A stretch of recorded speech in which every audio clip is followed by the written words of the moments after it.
If you manage commercial properties, you've probably asked us some version of these questions before. So today, I'm on a roof in Oxnard going through the 5 we hear the most from property managers. Real answers, not the versions you get from a brochure.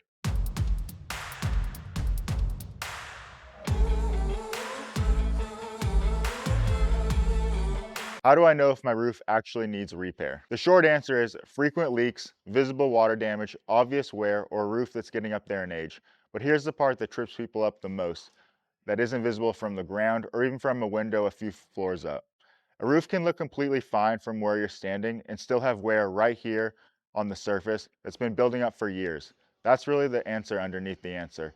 It's not the property manager or missing obvious damage. It's that obvious stuff is the last thing to show up, not the first. Why does my roof leak in the first place?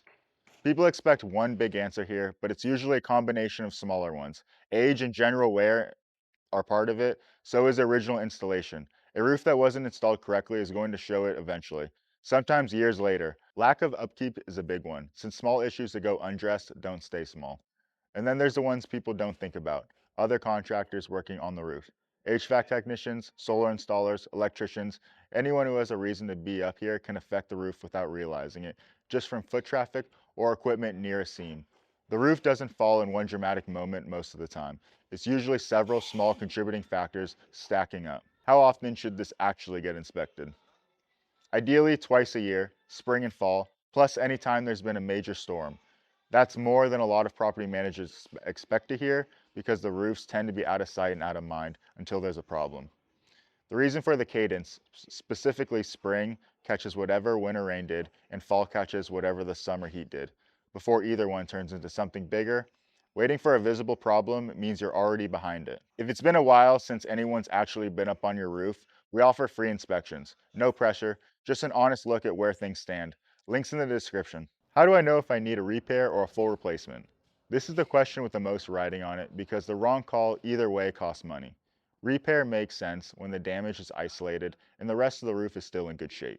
Replacement starts making more sense when you're dealing with repeated leaks in different spots, damage that spreads out instead of contained, or a roof that simply reached the end of what it can reasonably be expected to do. The honest answer is that you can't reliably make that call from the ground or from a photo. It takes someone actually walking the roof to let you know which side of that line you're on. Is maintenance actually worth paying for? Yes, and here's a detail most people don't know.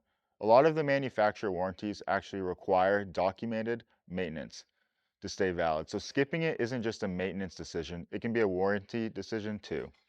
Maintenance is also what catches something like a small drain blockage, a lifted edge of flashing, a seam that just started to separate.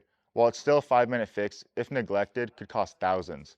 And then there's a fire angle to this most property managers don't think about. Debris like this sitting around penetrations and equipment is exactly what embers need to ignite during fire season. The same maintenance visits that clear that debris and checks the seals around penetration is checking the spots that let water in, and those happen to be the same spots that let embers in. Skipping maintenance doesn't just raise your leak risk, it raises your fire risk too. And if your property ever does suffer fire or smoke damage, a documented maintenance history is exactly what makes an insurance claim go smoother since it shows the condition of the roof before anything happened. Those are the 5 questions we get more than others. If you've got one we didn't cover, drop it in the comments. We read all of them. This is SBR Roofing. We'll see you on the next one.